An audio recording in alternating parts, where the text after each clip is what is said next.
governance level have agreed on an increase on the 6th. Lafenwa on from the Dailies every weekday from 9:30 a.m. to 10:30 a.m. on Solutions 93.9 FM as they dive into the headlines with in-depth analysis and feedback from you on different stories from the national dailies. Start your day by gaining fresh perspectives, uncovering the story behind the story, and join the conversation.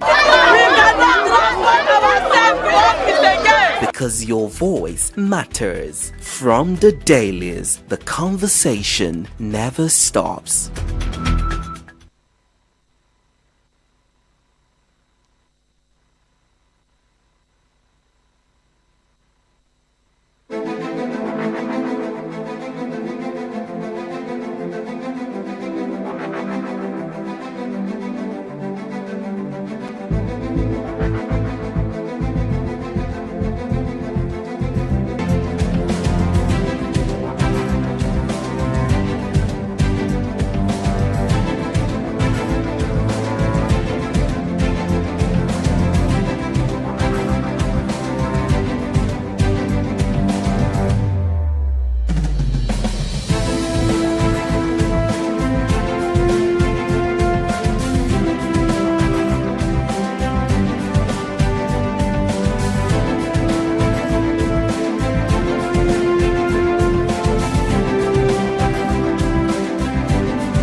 It's the 25th day in the month of August 2025. My name is Adida Malala. It's a privilege to be here this Monday morning. Thank God for the breath of life. Thank God for counting you and I worthy to be among the living to see the this day, the 25th day in the month of August 2025. It's from the Dailies on Yosipuda Solutions and 93.9 FM. It's a program where we get to take you through the front page stories of different newspapers, and as expected, I have a comrade Ayodeji Ajishope live in the studio with me this beautiful Monday morning, looking like he's just coming from the conference of the NBA.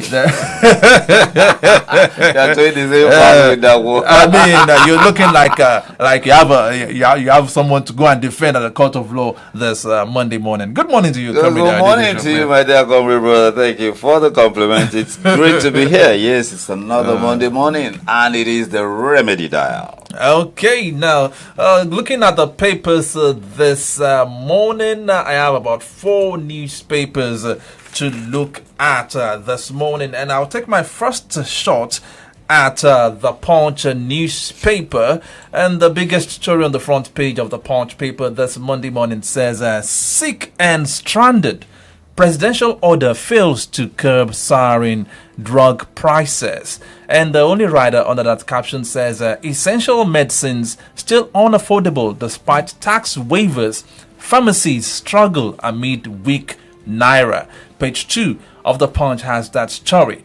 Another one, Yoruba leaders push for Makinde Adeleke's intervention in Alaafin Ooni conflict. Page 9 of Punch newspaper has that story. PDP NEC gets zoning reports today amid convention crisis.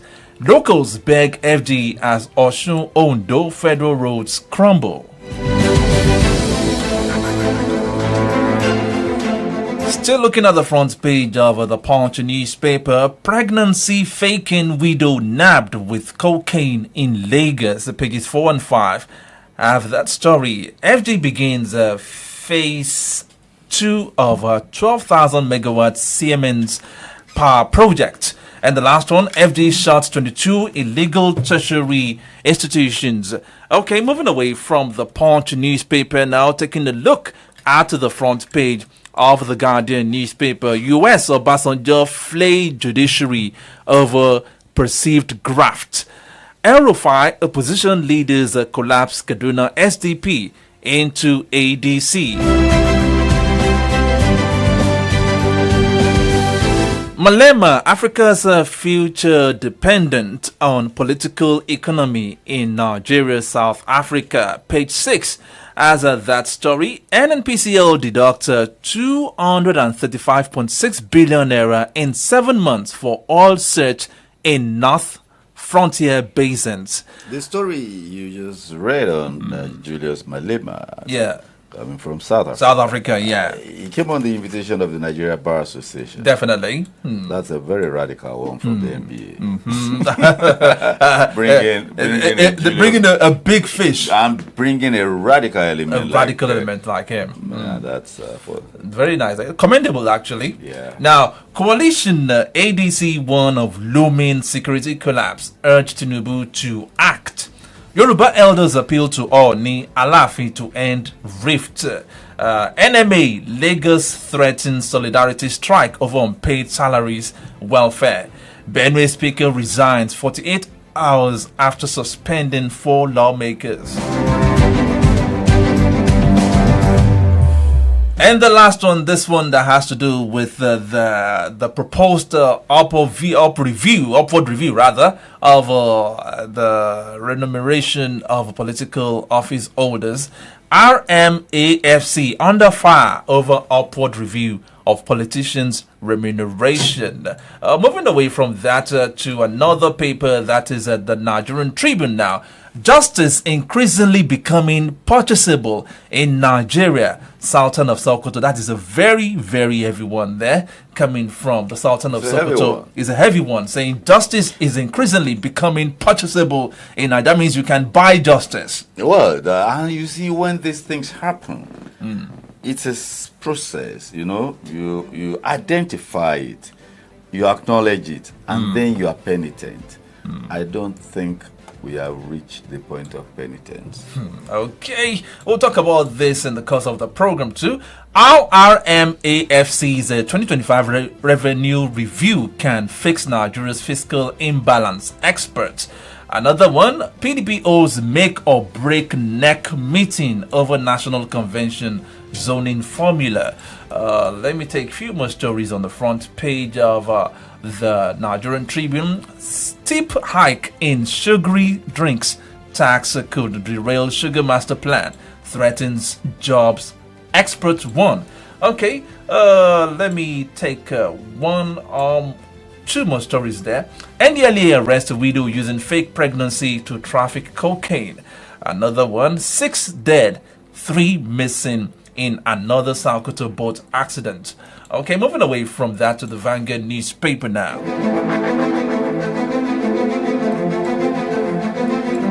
And still talking about the NBA conference now. NBA conference, Sultan Umba Malema task lawyers on justice, protection of poor. Gridlock, Lagos halt to work on Ogudu Ifako Bridge. Okay, another one. Insecurity now. Concerned stakeholders decry killing of 10,217 persons in just 2 years. Page 8. Very, very sad story. Economy now, the biggest story on the front page of the Vanguard newspaper. Economy, industrialization in jeopardy as agric, manufacturing sink, and riders as services sector takes driving seat.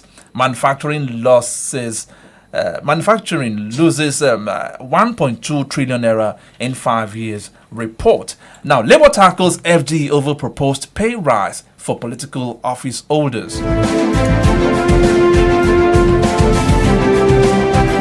Falana to EFCC, return PA. And the last one I'll be taking, ADC to Tinubu declares state of emergency in Katsina, Zamfara over insecurity. It's 9:42 on 939 Solutions FM. And before we go into the stories we have today, comrade, I was watching the final funeral of late the goalkeeper of the Super Eagles of Nigeria, former Super Eagles of Nigeria, goalkeeper Peter Rufai on Friday.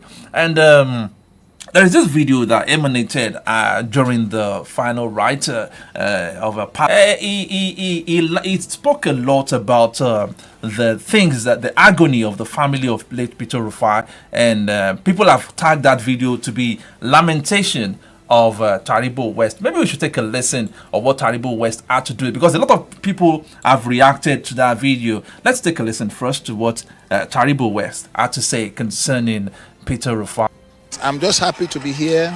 I can see some of my old contemporaries to be here in this incredible day and just share the burden and the pains with the family that has rested upon their shoulders. For me, it's disheartening that you have Lagos States, you have Nigerian Football Association, they dropped the buck on the family. I felt in my spirit there is nothing to put your life for. That's why I say I have to shift back so that I will not implode. It's grieving. My mother passed on. I never shed tears. My father passed on in my hands. I never shed tears. Then when Rufai passed on, I had ghost pimple on my body. And every individual I'm speaking to, there was, tears of lamb rolling through my cheeks. What kind of nation is this? With this kind of example they have shown in Shofulue, in Stephen Keshi, blessed memory, Thompson Oliha, blessed memory, Rashidi Yekini. I will never advise even my son to put his feet for this country. Send me out. Do we have a football federation? Or do we have a football association in this Lagos State? That this hero, this soldier, this football evangelist has to be treated this way and his family. Could you imagine that the family will be crying just to solicit in within our groups to ask for money? That is madness. Look, please let me go. I don't want to pour my heart.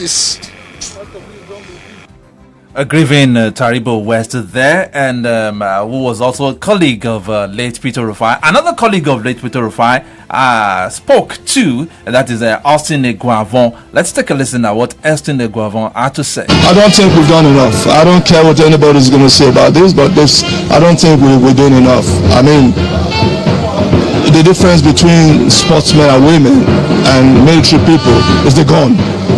Yeah, we lay our life. You see this mark here? I don't know if you can see a mark here. It was a stud from Ortega during the Confederation Cup, Nigeria-Argentina. Boom. I thought I was blind. It was blood all over my face, but thank God it didn't. I could have been blind. My lawyer lost his teeth. It was also the same attitude when late Keshi was buried many years ago in Ilawe in Asabatu. Don't talk about little Choka, Foley, Wilfred and all of that. But it is what it is. But I think it's time for us to find a way now to say, show for Lua. A lot of people have gone who have put their line between, their lives and I mean, to represent Nigeria. I don't think we've done enough. Honestly speaking, I don't care what anybody says right now or anybody think about me, but I don't think we've done enough. Because I think Peter Rufai is too big for a name that the government and the people in charge won't just come and take over this barrier. I don't think Peter Rufai is a name, a household name, a big name, so it's so sad. I'm sorry to speak like this, but it's the way I'm feeling right now. Maybe because of emotions, but I don't think we've done enough.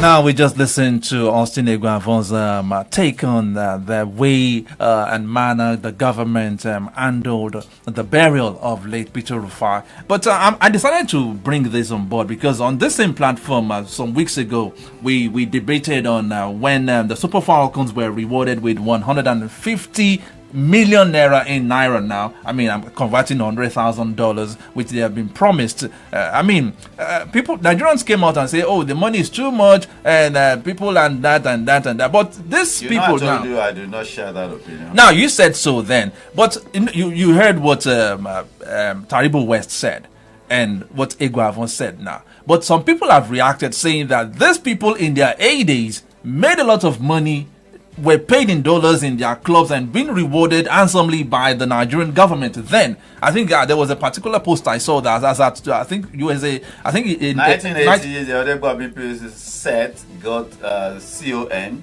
and got a house each in Festa. I was watching. I read one report. I think it was either 1994 or 1996 that they were being paid $30,000 each. Then when the minimum wage was around maybe few thousands of naira then. So what did they do with all this money? But do you share in this argument that okay, maybe they squandered the money they made, or maybe the Nigerian government is not doing enough at least to come to the aid of these veterans? There are 2 or 3 perspectives to this, and the 3 you have shared.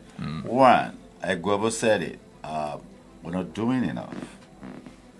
And for me, we're not doing enough is that we're not doing the right thing with sports. Sports is big business. Just like entertainment. You understand? You know sports is a money spinner. Look at the FIFA World Cup. At all grades. Money spinner. Premier League. Money spinner. You go to Italy. You go to even Mid-Eastern country like Turkey. Israel. Even North Africa, money spinning business. See Nigerian athletes switching allegiance, nationalities. Nationality. It is because some things come with it. You understand? So if it's a money spinner, and then you will be managed. You will be managed, including your finances. You understand? It is not a new thing. In the United States and Europe, people have made money in sports and they end up broke. Some bad enough on the street. On the street, I mean homeless. You know? So those who did not, that is why you see boxers coming back and coming back and coming back. Because they need more money. They need more money. Because you see, when you don't fight no more, when you are no longer, when you are peaked, you know, you should have invested. You see some of these stars, they ride small cars. Some are living big. You know, all of this. And you see, when you see that somebody earns 400 and 300,000 pounds a week, don't think he's actually getting 300,000 pounds a week. Okay. Progressive taxation, probably will get 170,000 pounds. But that's still huge money too. But how do they live? Where do they live? Where do they have their lunch? Well, you know now, even those have spent 30, 50 million naira in a night. Yeah, sure. So you live at that level. Yes, and God help you if you are a man, you end up in a legal entanglement with a woman. There's no will. So, what did they do with their investments? Okocha, you will recall, had lost money in what's the name of that bank, Society Generale. What was money sitting doing? That what was I do? Tied to property, tied to whatever investment. So that is just it. That is just it. You just the Amokachi too. That's how they lost their footballing career. You know, their footballing careers. That's what was injuries while on the field. You talked about the injury sustained, and the mark is still there too. No, not even a Guapo. Okay. Body specifically, and Amokachi. You know, but you see, let us commercial. Bottom lines, let us commercialize sports at all levels. But government is holding on like this. You provide, let the state, what I mean state, local government, the state government and the federal government, let them provide infrastructure at the grassroots. Okay. Not at the tertiary level. What I mean tertiary level is at, stadia and all of that. Look at Lagos. What do they call the stadium in Lagos? Who runs? If it were a business, would anybody run a business like that? So they should just hands off. Hands off. NNPC is looking good generally as a big picture because they are selling crude, extracting crude and just selling crude. What value are they adding to it? But now, what should the younger ones that are still in sports now? They should learn their lessons. Now? Because I want us to listen to a sports analyst, Charles Akpoki, what he had to say, kind of advice given to those who are still active in sport today. You could hear the lamentations of Taribo West over how ex-footballers, even captains, and their families were treated when they needed this country most. Let me state one thing categorically. Peter Rufai was an excellent goalkeeper. Anytime there was a penalty shootout, I was very confident he will save at least one. He was a prince from Lagos, from the Idimu ruling family. He was left alone in the hands of his family. And the family members had to resort to soliciting for funds from the former Super Eagles, his colleagues. Know this, no matter where you work, no matter who you work for, no matter who you work with, 99% of the chances you are disposable. Try to plan very early. Put resources aside. Put structures aside that would protect your future if the need arises. A sports analyst there, Charles Akpoki, advising those that are still active. And this goes beyond sports people too. It goes across everywhere. I picked a lot from what he said. I'm happy. I picked a lot from what he said. So let's just to wrap up this segment. So that let everybody learn their lesson. And you see, when you say you learn lessons, it means you are applying the lessons. Because you have not learned nothing if you are not applying these lessons. The lessons. Yes. Okay, all those younger ones buying a 1 billion naira car, 500 million naira cars, and everything. They are liabilities, those things. They are not assets. Okay. Like I read in one post that God forbid, we hope these younger ones will not come back 40, 50 years from now soliciting help after lavishing. About 40, 50 years? 30, 40 years from now and coming back to say, okay, these are the same people we are seeing earning huge amount of money on a weekly basis now. Whatever happens tomorrow is it's a result or consequences of what we do today. A friend of mine is fond of saying, when people think and rethink the probable consequences of their actions, they will not embark on those. Okay.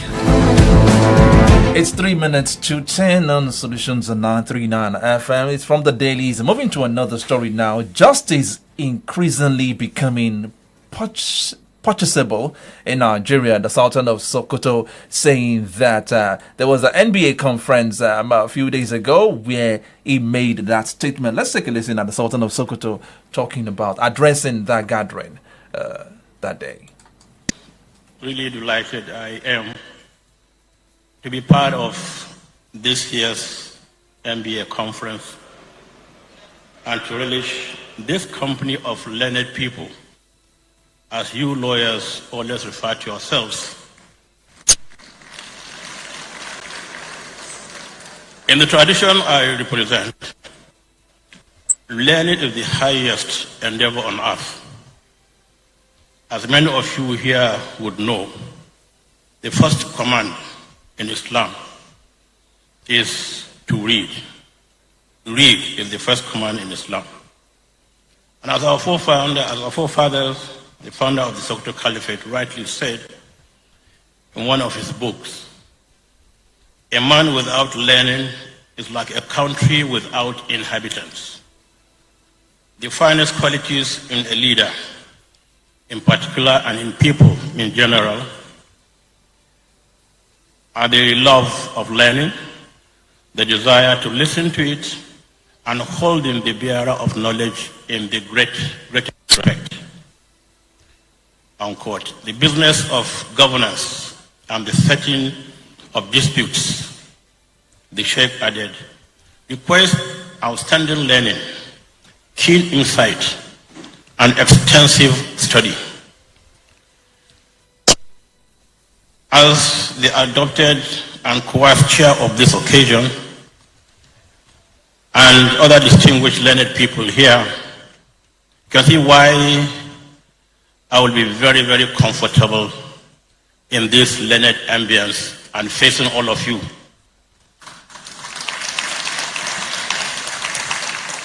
The NBA Annual Conference is a very significant event in our society because it is the largest gathering of lawyers who shape the practice of law and ensure that the ultimate objectives of law are realized in society.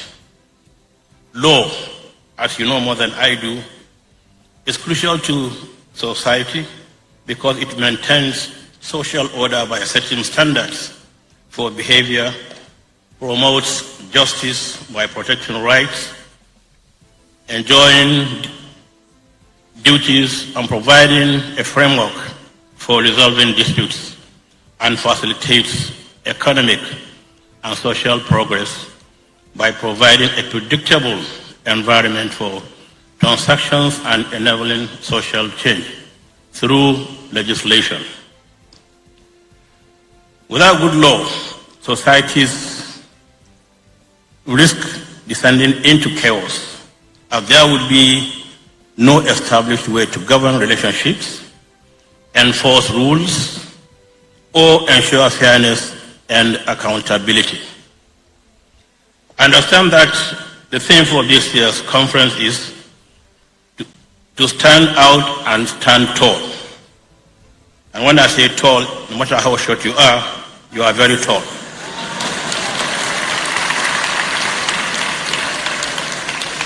I'm not referring to the governor.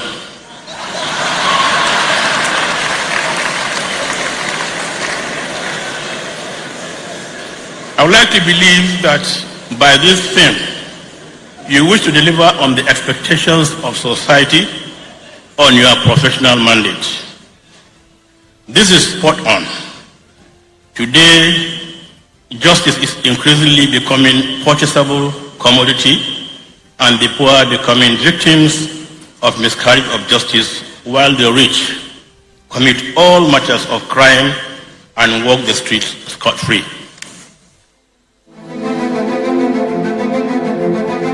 Now, comrade, I'm sure you listened to that line there. That was where I was actually going to when he said the judiciary or justice is becoming increasingly purchasable, where the poor are the ones that fall victim of such, and the rich will commit crime and go scot-free. What do you make out of that statement coming from the Sultan of Sokoto, His Royal Majesty Muhammad Sa'ad Abubakar III?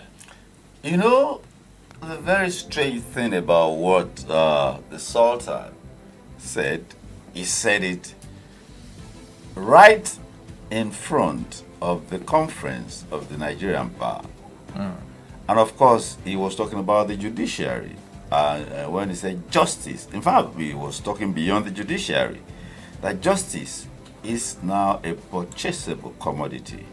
So who are the people that constitute the justice or judicial structure of Nigeria? Oh yes, you can say the people in the bar and in the bench, the judges. But so, how do they become judges? Are they not lawyers first before they become judges? And anyway, who are the people that come to argue cases before them? Is it not lawyers? The people who were standing before.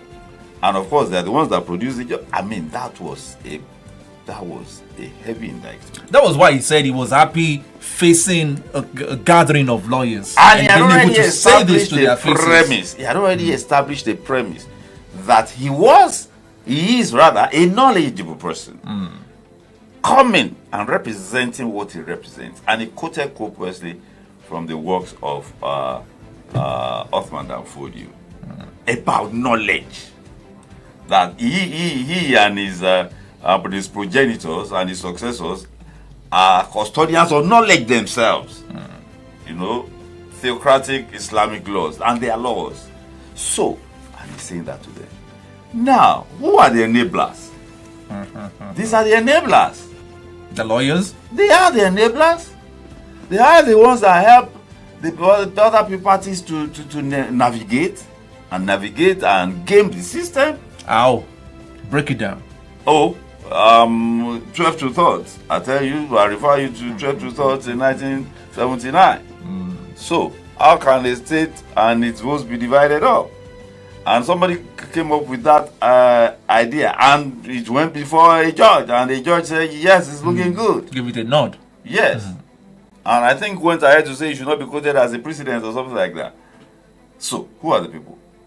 You see, there's something about all of this. The man is saying it. He said, this is the reality. They are listening. Or is this sinking? When there's going to be a change, either in an individual or a system, structure, or a nation, those who are in charge, you know, the leadership, the one they call the elite, at all levels, we have to say, look, just like Agwagwa said, we are not doing enough. We can do better than this. And then you say, let us do the right thing. That is penitence. And then you do the right thing. And do they look like they want to do the right thing? Now, this statement coming from the Sultan of Sokoto, it buttresses the call that has been coming from different sectors. Obasanjo just released the book. The judiciary needs to be, there should be a kind of a structural reformation. Obasanjo just released the book. He lampooned and lambasted the judiciary. And specifically called out the names of the INEC chairman, Professor Mahmoud, a professor of history. People behaving as if they have no sense of history at all. Just like Bagbo, a professor of history, lost an election in Cote d'Ivoire and he said Lauren Bagbo. And he said he was not a professor of history. And he knows what has happened to people like that in history. Where is Lauren Bagbo today? Well, he has been rubbished by history, footnotes of history. This is how he was mentioned all over. Not in So, these are the. I mean, you saw a senator, Senator Mokachua, the husband of the president of the Court of Appeal, rise up in the hollow chambers of our Senate and said his wife, who was the president of the appeal court, had helped a lot of them to win cases. I never said anything like that in my life. And he said it publicly. And the Senate president was saying, I am sorry, please. Yes. But he said it as it was. So he was being honest about it. In that day, he ought to have been apprehended and said, so come and give us. You see, that is where there are institutions. If you say that, FBI will be at you. A former National Security Advisor, a general, they searched his house in America a few days ago. You cannot say I will call the president or I will call the NSC. For what? It's you see institutions. And that is supposed to be the hope of the last hope of the common man, as it has been said, justice. They can purchase it. So and only the rich can purchase. Well, it's about resources. It's about resources. More like the highest bidder. The highest bidder. You know, that's what is it, John Locke? One of his philosophers has said, the state of nature, where life is short, nasty, and brutish. I mean, So how will such a restructuring be effective? When they deploy the word restructure in Nigeria, people think it is political restructuring that we need. All that is enough. Political restructuring. What about what underpins the structure? The rule of law is the major pillar that underpins society, and especially a democracy. The rule, look, what do you call Trump, former president? You have been convicted on 34 felonies. If he did not win that election, he probably would have been in jail now. You understand? So that they will not, you see, they are protecting the institution, but at the same time not allowing anything just to go scot-free. But it's a collaboration, it's a terrible collaboration. You see, there is what they call the elite. It is the elite consensus. We are where we are today because that is the consensus of the elite. So if the elite now decide, say, let's reorganize the society and make it even safer. What is the point? Where we have money, we cannot stay here. We're sending our children overseas and all of that. Let us do this for ourselves. Things will change. Somebody was telling me right on the street, I was telling the driver, I said, why are you beating traffic light? He said, why would you not beat traffic light? Educated person, why they would not beat traffic light? When our leaders who are breaching the law and everywhere, I said, yeah, but why do you have to follow? Why don't you do the right? He said, no, it is the duty of the leadership to provide a direction. So if they provide, and that's the direction they are providing, and everybody is following that direction too. Wow, anarchy. I know a 16-year-old boy was admitted to a university in Canada. The parents could afford to send him anywhere in the world. The boy is 16, he said he was not leaving Nigeria. Why? Because he knows the things he does in Nigeria. If he goes try, he can't go scot-free over there. Eventually, he was sent to Manchester. And one university is back now for one infraction or the other. He's back in Nigeria now. So, but in Nigeria, he knows he will get away with. When they used to say that the law is no respect of anyone or status, which maybe you see what is it applicable here in the country? Well, that's go to a high court and see the symbol in front of it, and look at and compare whether it applies in Nigeria.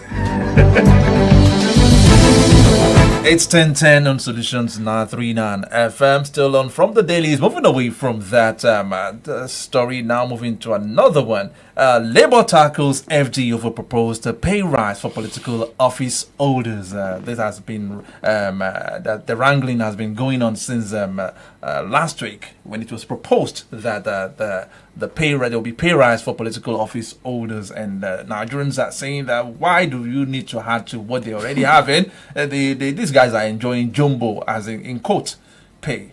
Why add more to that? When we have Nigerians that are still complaining that even the 70,000 naira minimum wage, some states are not yet to implement such. Well, I think this is good because it has triggered a conversation. You understand? You see, there are things that they do and take it to the National Assembly and you won't hear anything about it. They just wanted the people to hear about it. There's a commission that they just, put on the first line charge, and then their budget went about 700% up in one. But you see, what's the conversation about? We want to increase their salaries and allowances, because allowances are percentages of salaries. But that is not the salaries are not the problem. How much does the president earn today? It is not the salary. It is the pecs in one residence with my Oga. And I was driving out and the security man stopped me and said, excuse me, sir, can I put off the generator? I said, why are you asking me whether you can put off the generator? What's my business? He said, because the generator has been on for 3 days. I said, Non-stop. I said, why?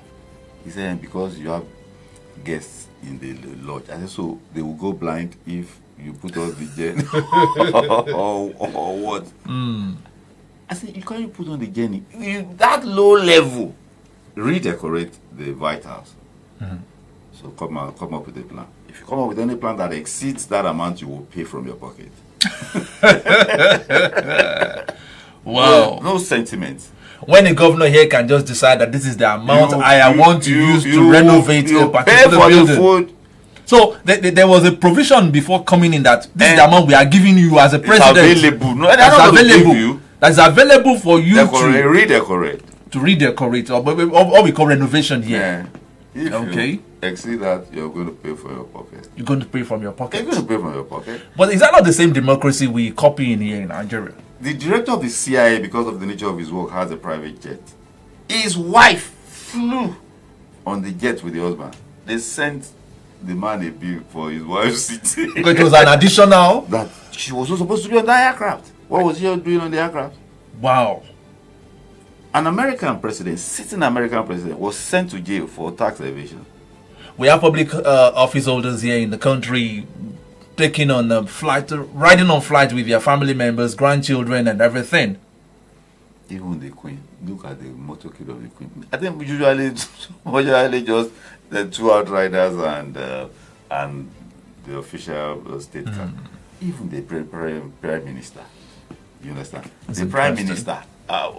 After office, you see them driving themselves one small car like that. You know, people become local government chairmen and they think, I don't understand what the motivation is all about. It is certainly not service. You understand? Office, you know, culture, old Baboloye, Kabiyesi. I think it's the Kabiyesi, the one they call the Kabiyesi syndrome. That is, I mean, Ololajulo. You know, it is the Kabiyesi syndrome. So we cannot look them in the eye anymore. Your Excellency, what's the meaning of that? Excellency in what? Is the excellency in this governance that they're giving us? Oh, you said it. That's Yoruba version, Ololajulo. What's the meaning of that? So we are not demanding anything from our leaders. Dr. Emi Faromi told me one day, he said we are talking about accountability. He said, what are we going to do? They will just say, if they told us, power will be available in 6 months. Is power available now? Nobody asked them. Election is coming now. 2023, they were talking about Muslim ticket. They are talking about is from this. What has that one got to do with development? And everybody latched onto it. And you saw the outcome in votes.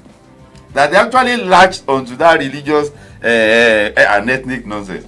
That was happy that we got all the votes and all the things that almost caused distortions even in fact. You know, things that have nothing. Trump was voted into office simply because they think it will actually make America great again. And he told Americans that these are the things I want to do, these are my plans. I will send out for what do they call illegal immigrants, yeah. And he's doing it now. I will strengthen the economy. He came out plain and told Americans all he will be doing. So what are we asking? We're not asking them anything. And we're not, because people want individual gratification. Now. I want it now. You know, I salute the governor of Oyo State for some of the things where one thing particularly has done in the area of agriculture. They are not things that yield results immediately. They are not. If you invest in education today India is leading the world in tech, United States, and go to Silicon Valley now. So what he's doing in agri, you know, is laying the foundation, attracting investment. What will that do? That when you attract investment, you know, around that particular investment, so many things, you know, will come with it. Accommodation, power, and all of that. So food. So all of that will be affected. So, and then of course taxes. And then so many things around. Look at that, what they do. So no, politicians don't do that. Politicians want to put up something, they will be pointing out like this and everybody will see. And then they will be clapping. Okay, now you've raised agriculture. Now it brings me to this next story on the front page of the Vanguard newspaper. It's actually the biggest story there. Economy, industrialization in jeopardy as Greek manufacturing sink as services sector takes driving seat. saying that the federal government or the government at all levels are no longer paying attention to the development of agriculture or the manufacturing sectors, but they're putting so much concentration on the services sector, the sectors that provide only services, maybe because that's where the quick money is coming from. When the Patriots visited Tinubu, you will recall, led by elder statesman Emeka Yauko, they laid before him their thinking and the need to reconfigure. I don't like the use of that word restructure, it has been overflowed. To reconfigure Nigeria in the interest of Nigeria, not about, And the man responded in measured tone. Just a few weeks ago, did I, think, okay, maybe it was.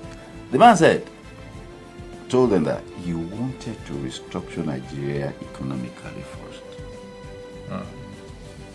That no matter the political, whatever restructuring you do, if it is not underpinned by a solid, vibrant economy. Now, last week or thereabout, Okonjo-Iweala came here and talked about stability. Stability does not mean pain is gone. No. It is that stability that underpins the manufacturing industry. Stability in exchange rate is key as it is. Then stability in their ability to plan, you understand? Because the industries depend on planning, not six months or daily or weekly planning. They will have to be able to project. If I take a load for then monetary policy stability. So all of these things first, and then all of this has to be matched with the one they call the micro. So fiscal policies now. Fiscal policies have to match it to support industry. It is not going to happen in just like the governor of this state has done. Results will not look at stability. It took how many years? At least 2 years. And it took Okonjo-Iweala to come and explain for many people to know, not to understand though, to know that there is something like stability before the next step. You understand? A baby will grow. So, and we didn't get to this location by sudden flight. It has been a journey now of like 30 years. And then Buhari came and sat there and they were doing, they did to almost 30 trillion in, what did they call that thing? Ways and means. And that ways and means simply means go and print money, like the Uganda did. Did in Uganda. They said there's no money. What do you mean? Go and print more. And they were circulating the money that was not productive. You understand? When they say the price of petrol has increased, I say no, the price of petrol has not increased. It is the value of the naira. Of course, the value of the naira was fake. Some people, the central bank was selling at 400 and 420 naira. And right across them in the central bank, the one in Marina, you will get a margin of 300 naira. So where will manufacturers? They wait for banks. It won't be available. And they must run. So they go to the black market. So all those things, the one they call distortions. Distortions, yes. When that has been cleared out, the fiscal policy, wow. Look, it is not going to happen. You and I, we spoke last week. I recall there was a period when President Tinubu came into office. People will buy something in the morning. And when they go there in the evening, the price has changed. Skyrocketed. And that one was on for like 8 months. 8 months. You ask the price of something today, you want to buy it the following day, they will say, no, that's no longer the price. Now, I'm seeing the comments here saying that from Tumbos Adeniro saying that when there is no power, industrialization is simply a mirage. I mean, has the government done enough to sustain power sector? That is it.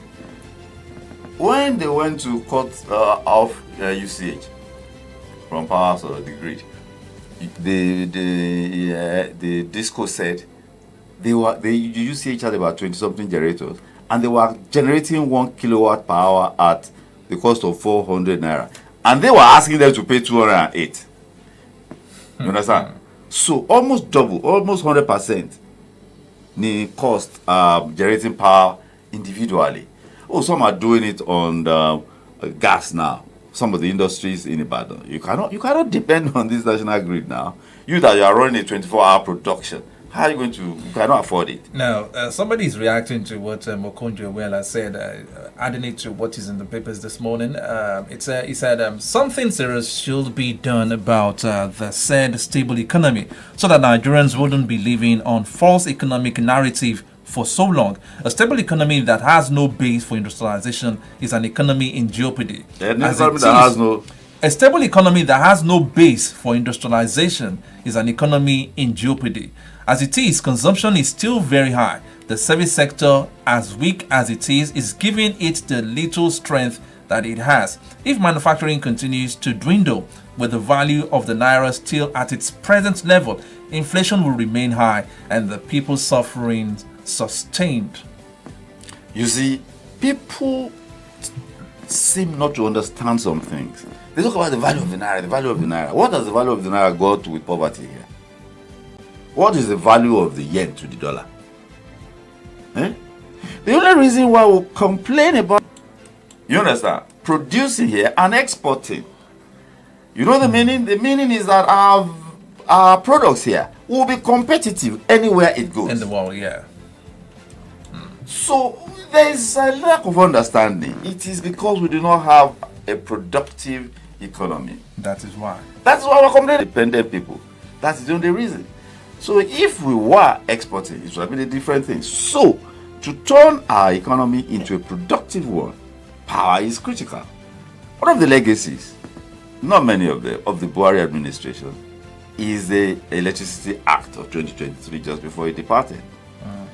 So, and probably I think the one that has to do with transportation too, going to take time. I tell people are complaining, the discos are not supplying power and they are charging 208 naira.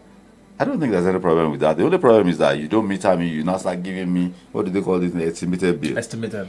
I mean, we'll come and invest, you understand? When they're charging 208, is it viable? Is it commercially viable? You understand? And then we still have a national grid. You understand? So these are, and for everybody, you and I know that grid, a national grid is not a good thing. And then it is. Military turned us into a unitary state. Because of our time, I want us to talk about this political story now that has to do with the PDP now. PDP holds make-up zoning formula. And with the look of things now, it seems like we said many weeks ago that the undertakers of the PDP are coming to salvage the situation. Can we say that they are set, all is now in place, judging from the series of meetings we've had in the last past 1 week, and there's a meeting of the governors in Zamfara, and this meeting that's about to come up today where a final decision is to be taken. You know, and Wike's fit in all this. Well, Wike is a strategist. You see, what is happening in PDP is war. Because politics, they say, is war by other means. Because it seems PDP is moving, taking steps without Wike, leaving Wike behind now. No, you recall when Saraki was made the chairman of the Reconciliation Committee, that was the finger of the owners of the party.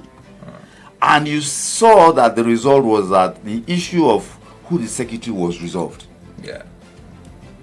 And then that was why they were able to meet for a NEC 101.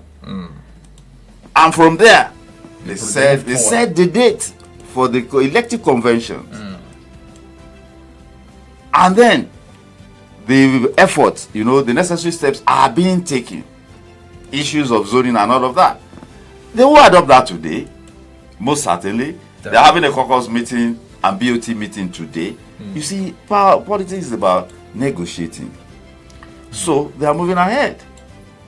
2027 is not a PDP's time. I was going to ask you, I wanted to ask you that with the pace at which PDP is moving now, do you still see them being able to achieve in 2027, achieving quotes? No, I don't think PDP is set out to win in 2027, but to say we're still here. PDP is a strong party. When people were saying PDP was dead, I don't think I ever shared that opinion. The owners of the party, it's going to be a slow and painstaking process to rebuild. But they will do it. And I think since ADC is a coalition, and the coalition is usually for a temporary that's the lifespan or a specific objective, and I think the objective in this regard is for Article 2. But APC came as a coalition too, and it's still standing parties. Of parties. Then of parties. We have individuals now. Okay. So PDP will play a role. One of the possible roles is for PDP to actually support the candidature of Tinubu, or not to play strong, or to damage ADC. It's going to be an interesting scenario. Okay, time will tell. Kamri, thank you very much for being a part of the program this Monday morning. My pleasure riding with you, brother. Wishing you a very fruitful week ahead. And you too. All right. Okay, that's the wrap for today. We'll be back again tomorrow morning for a fresh edition of From the Dailies on your Sipuda Solutions and 93.9 FM. Like I always say, thank you very much for always making us your number one. My name is Ade Damola Lafanwa. Do have a very fruitful day and a very fruitful week ahead. Good morning.